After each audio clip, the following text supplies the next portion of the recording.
नमस्कार आदाब, मेरा नाम है सरवत। आप देख रहे हैं सेहत ललन टॉक का हेल्थ शो, जहां बात होती है हमारी और आपकी हेल्थ की। अब आज का शो है वो थोड़ा स्पेशल है। क्यों? अरे भाई, आज सेहत के पूरे 50 एपिसोड पूरे हो गए।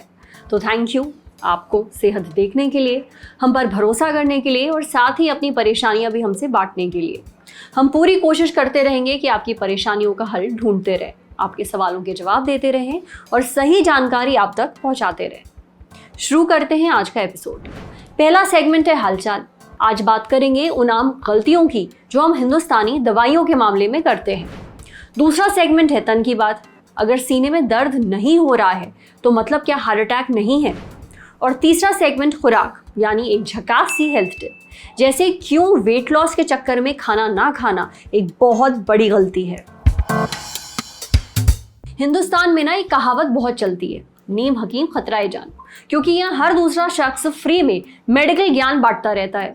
खुद याद करिए, हम सबके घरों में यही हाल है। कभी तबीयत खराब हो जाए तो मौसी, चाची, पड़ोसी सब दुनिया भर के नुस्खे बता जाते हैं, बिना पता करे कि वो राय सही है या गलत।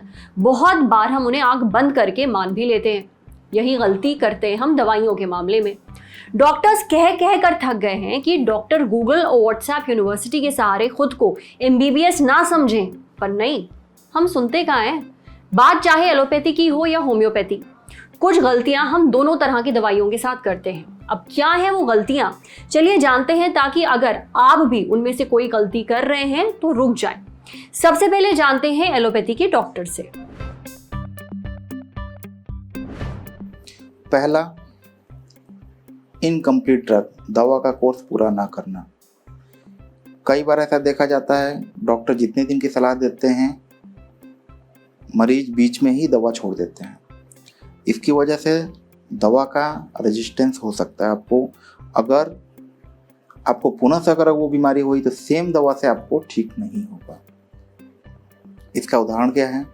उदाहरण है, कई बार हमारे पेशेंट हमारे पास आते हैं, हम उनको एंटीबायोटिक्स देते हैं, वो ठीक नहीं होते हैं। फिर हम उनका ब्लड कल्चर कराते हैं और पता चलता है ये एंटीबायोटिक ऑलरेडी रजिस्टर हो चुका है। कारण एक ही है, उन्होंने दवा बीच में कभी लिया होगा और छोड़ दिया होगा। दूसरा उदाहरण है ट्यूबरक्लोसिस।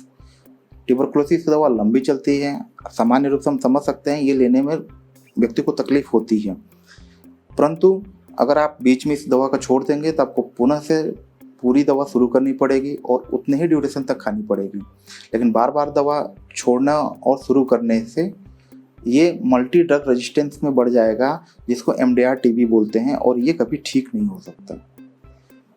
तीसरा, ड्रग रेजिम, दवा का टाइमिंग, जो कि आमतौर पर हम लोग फॉलो नहीं करते हैं। अगर डॉक्टर ने बोला ये नाश्ते से पहले खाना है, ये नाश्ते के बाद लेना है, ये खाने से पहले, खाने के बाद, सुबह में लेना है, शाम को लेना है, आमतौर पे ये लोग अपने सुविधा अनुसार दवा लेना शुरू कर देते हैं, जो कि बिल्कुल गलत है, नहीं करना चाहिए। चौथा, अगर आप अपने डॉक्टर से जाते हैं दिखाने के लिए तो डॉक्टर से अपनी पुरानी दवा के बारे में ज़रूर बताएं कि आप कौन सी दवा पुराने से समय से लेते आ रहे हैं और करंट में कौन सी दवा ले रहे हैं। कई बार क्या होता है, आप डॉक्टर को पूरी दवा नहीं बताते हैं और डॉक्टर नई दवा लिख देता है जो आपकी पुरानी दवा से बिल्कुल सेम होता है और आपको डबल डोज की दवा चलने लगती है। इसकी वजह से भी आपको दिक्कत हो सकती है। पांचवा, स्टेजिंग। शुरुआती दौर में अगर आपको कोई लक्षण, कोई बीमारी, कोई समस्या हो रही है तो please over the counter medicine ना लें। ओवर द काउंटर मेडिसिन लेना आपके लिए जानलेवा खतरनाक हो सकता है, क्योंकि एक मेडिकल स्टोर वाले के बिल्कुल इस बात का ज्ञान नहीं होता है कि वो आपको कौन सी दवा दे रही है और उसका आप पे क्या असर पड़ेगा। छठा, अपने खान पान पे ध्यान रखना। डॉक्टर का जो सलाह हो उसको प्लीज मानिए और उसके बताए हुए सारे सलाह को फॉलो करिए। सातवां और मेन, गूगल डॉक्टर बिल्कुल मत बनिए। कोई भी गूगल, कोई भी सोशल मीडिया प्लेटफॉर्म, कोई भी व्हाट्सएप आपको एक डॉक्टर के बराबर की जानकारी नहीं दे सकता। तो इनमें से कौन कौन सी गलती आप भी करते हैं? पता चल गया ना क्या अंजाम हो सकता है। अब आते हैं होम्योपैथी पर। यहाँ किन गलतियों को आपको अवॉइड करना है। होम्योपैथिक दवाइयों के बारे में हिंदुस्तान में काफ़ी सारे लोग कई गलतियां करते हैं। आमतौर पर काफ़ी सारे लोग डॉक्टर को बिना पूछे दवाइयों का इस्तेमाल करते हैं, जिससे कि परिणामकारक रिजल्ट नहीं मिल पाते। हालांकि होम्योपैथी में कोई साइड इफ़ेक्ट नहीं होते। कुछ लोगों का ऐसे मानना है कि होम्योपैथी धीरे धीरे असर करती है, पर ये सच नहीं है। होम्योपैथिक दवाइयों का असर पूरी तरह से बीमारियों की प्रकृति पर निर्भर करता है। जैसे कि कई बीमारियां कई सालों से मरीज को परेशान कर रही है, उन्हें होम्योपैथी की मदद से कई महीनों में ही राहत मिल सकती है। दूसरी ओर डायरिया और फीवर जैसे एक्यूट केसेस में तुरंत परिणाम मिलता है। एक और बात जो मरीज आमतौर पे गलती करता है, डॉक्टर को पूरी जानकारी नहीं देता, जिसके वजह से प्रॉपर केस टेकिंग नहीं हो पाती।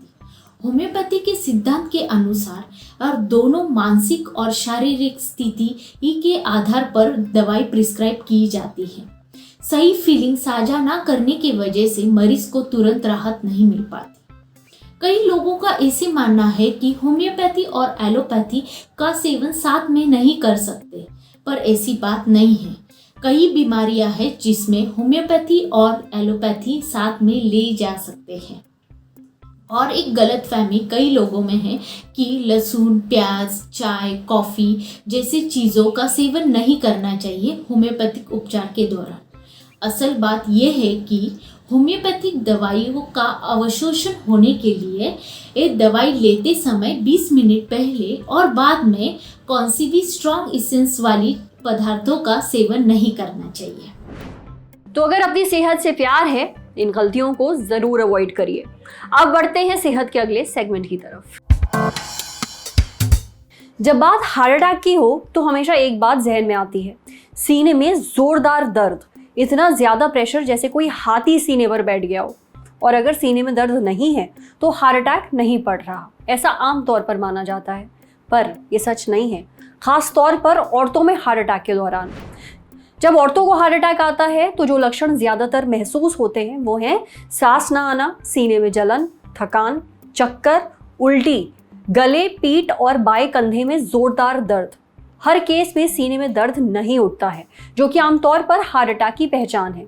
इसलिए औरतों को पता नहीं चलता कि उन्हें हार्ट अटैक पड़ रहा है। अमेरिकन हार्ट एसोसिएशन के मुताबिक कभी कभी हार्ट अटैक के लक्षण ऐसे होते हैं जैसे आपको फ्लू में महसूस होते हैं। इसलिए औरतें समय पर इलाज नहीं लेती हैं और फिर बहुत देर हो जाती है। तो अगर आप एक औरत हैं तो बताए गए लक्षणों पर ज़रूर ध्यान दें। ज़रूरी नहीं कि आपके सीने में ज़ोरदार दर्द उठेगा। अब बढ़ते हैं सेहत के अगले सेगमेंट की तरफ, खुराक, एक झकास सी हेल्थ टिप। हम में से जितने भी लोग वेट लॉस करने की कोशिश करते हैं वो एक चीज जरूर ट्राई करते हैं, खाना खाना एकदम छोड़ देते हैं इस चाह में कि वेट जो है वो एकदम से कम हो जाएगा। देखिए, ये वेट लूज करने का ना सबसे बेकार तरीका है। अव्वल तो इसे कहते हैं स्टारवेशन डाइट, यानी फाके करना। अब अगर आप दिन भर खाना नहीं खा रहे हैं तो जाहिर सी बात है आपके शरीर में कैलोरीज नहीं जा रही हैं। आप यही सोचते हैं कि इससे आपका वेट तेजी से घटेगा, पर असल में होता इसका ठीक उल्टा है, क्योंकि इसके बाद जो होता है वो कोई नहीं जानता। नहीं, हम वीकनेस की बात नहीं कर रहे हैं, वो तो होगी, वो तो एक ऐसी चीज़ है जो बहुत आम है। एक चीज़ और होती है जिसे कहते हैं रिबाउंड वेट गेन। अब ये क्या होता है? कभी ना कभी तो आप डाइटिंग बंद करेंगे, नॉर्मली खाना खाना शुरू करेंगे, तब आपकी बॉडी जो ज़रूरी टिश्यू हैं उन्हें रीगेन करने की कोशिश करती है। तो जितना वजन आपने भूखे रहकर घटाया था वो तुरंत और जल्दी वापस आ जाता है। तो क्या ही फायदा हुआ? शरीर ने जो नुकसान झेला है वो अलग। इससे बेहतर है आप हेल्दी डाइट फॉलो करिए और तब अपना वेट लूज करिए। अच्छा, आज सेहत में इतना ही। अगर आप एक डॉक्टर हैं और हमसे कुछ शेयर करना चाहते हैं तो जो ईमेल आईडी इस वक्त आपको अपनी स्क्रीन पर दिख रही है उस पर हमें एक मेल भेज दीजिए। अगर ये वीडियो फेसबुक पे देख रहे हैं तो हमारे फेसबुक पेज को लाइक करिए, यूट्यूब पे देख रहे हैं तो हमारे चैनल को सब्सक्राइब करिए, बेल आइकन पर ज़रूर क्लिक करिए ताकि जब भी हम कोई नया वीडियो अपलोड करें तो उसका नोटिफिकेशन आप तक सबसे पहले पहुंचे। कैमरे के पीछे हमारे साथ है अमितेश। शुक्रिया। फेसबुक पर क्या फैला, ट्विटर पर कौन हुआ ट्रोल, यूट्यूब की ट्रेंडिंग से लेकर इंस्टा के सब झोल, सोशल मीडिया की हर उठापटक एक जगह। सोशल लिस्ट, सोमवार से शुक्रवार रात 10 बजे दी लल्लन टॉप पर।